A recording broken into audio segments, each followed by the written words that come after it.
बस्तवाड गावास बेटाचं स्वरूप 70% नागरिकांचं स्थलांतर, निवारा शेडची व्यवस्था नसल्यानं नागरिकातून संताप। बस्तवाड तालुका शिरोळ येथील कृष्णा पंचगंगा पाणी पातळीत झपाट्याने वाढ होत असल्यानं या गावास बेटाचं स्वरूप आलं आहे। 2 दिवसापूर्वी कुरुंदवाड बस्तवाड मार्ग पुराच्या पाण्याखाली गेल्यामुळे बंद झालाय। महापुराच्या भीतीमुळे बस्तवाड गावातील 70% नागरिकांनी जागा मिळेल त्या ठिकाणी स्थलांतर केलं आहे। मात्र प्रशासनाकडून नागरिकांना व जनावरांसाठी निवारा शेडची कोणतीही व्यवस्था करण्यात आली नसल्यामुळे नागरिकांकडून प्रशासनाच्या विरोधात संतप्त प्रतिक्रिया उमटत आहेत। आज दुपारपर्यंत बस्तवाड आक्कीवाट हा मार्ग देखील पाण्याखाली जाण्याची शक्यता असल्यामुळे उर्वरित 400 ते 500 नागरिकांचं स्थलांतर करणं गरजेचं आहे। मात्र निवारा शेडची व्यवस्था होत नाही तोपर्यंत आम्ही गाव सोडणार नाही। 2006 साली पुराच्या पाण्यातून बैलगाडीतून जात असताना 5 जणांना आपला जीव गमवावा लागला होता। जर भविष्यात काही जीवितहानी झाली तर त्यास शासन पूर्णपणे जबाबदार असेल का, अशी ठाम भूमिका नागरिकांनी घेतली। बस्तवाड आक्कीवाट मार्ग बंद झाला तर प्रशासनाला नागरिकांना स्थलांतर करण्यासाठी तारेवरची कसरत करावी लागणार आहे। त्यामुळे प्रशासनाने लवकरात लवकर निवारा शेडची व्यवस्था करून नागरिकांना स्थलांतर करणं गरजेचं आहे। नमस्ते, मी दिलावर पटेल, बस्तवाड, राहणार बस्तवाड। मी आज बस्तवाड हे आमचा एक नदीकाठेला वसलेला शिरोळ तालुक्यातला छोटासा गाव आहे।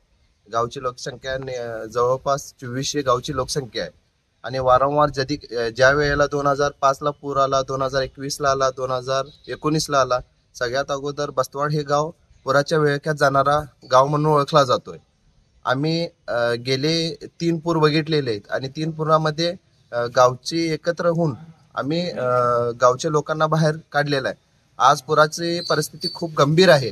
पाऊस जरा कमी झाला असला तरी 3 दिवस झाले, 3 दिवस अगोदरच कुरुंदवाड बस्तवाड हे रस्ता बंद झालेला आहे आणि पर्याय मार्ग जे आक्कीवाट आणि बस्तवाड हे पर्याय मार्ग जे होता ते पर्याय मार्ग पण काल रात्रीपासून बंद झालेला आहे। आणि आम्ही आमच्या लेवलला ग्रामपंचायत आणि इथं जे आहेत ग्रामसेवक, आमचे ग्रामपंचायत, आमचे सरपंच आणि आमचे नेते हे सगळे मिळून आम्ही आमच्या लेवलवर, गावच्या लेवलवर गावची जेवढी 80% लोकांना, जनावरांना स्वतःहून स्थलांतर केलेलं आहे। आणि जे स्थलांतर झालेले आहेत ते सर्व आपले पै पाहुण्याकडं आपल्या स्वतःच्या हिजानं स्थलांतर झालेले आहेत। परंतु जे राहिलेले 20-25% लोक आहेत यांना कुठंही जाण्याचं नियोजन नाही आहे। तर प्रशासनाकडून अजून कुठलाही आम्हाला म्हणजे असं आश्वासन किंवा निवारा शेड उपलब्ध नाही आहे जेणेकरून आम्ही त्यांना कुठंतरी निवारा शेडमध्ये पाठवू शकतो। परंतु आता जे परिस्थिती आम्ही बघतोय, जर आज पाणी आक्कीवाट रस्ता हा बंद झाला तर पूर्णपणे जे आमचं लोक असणार आहे ते इथं बेट स्वरूप होणार आणि अडकून राहणार आहे। आणि आम्हाला वाटते की हा प्रशासनाकडून आम्हाला न मिळालेला किंवा उशिरा मिळालेला किंवा न मिळालेला एक सेवा जे निवारा शेड आणि हे जर नाही मिळालेला, त्यामुळं जे पण आज हे होणार, नुकसान होणार, ह्याला प्रशासन जबाबदार राहणार आहे।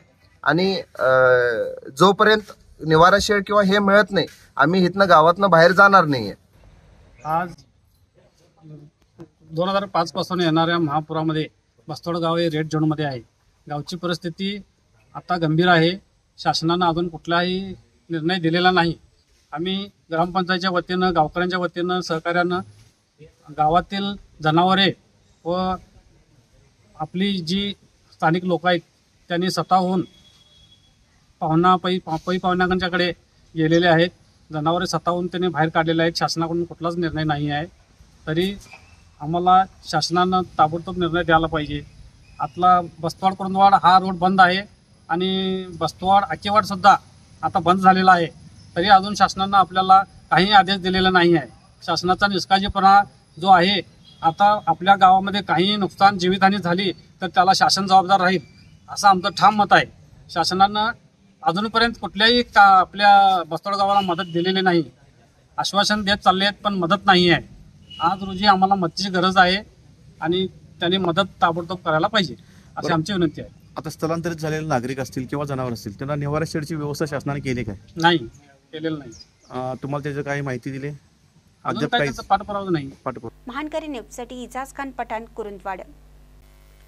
ताज्या बातम्यांसाठी महानकरीला सबस्क्राईब करा आणि बेल आयकॉनला क्लिक करा।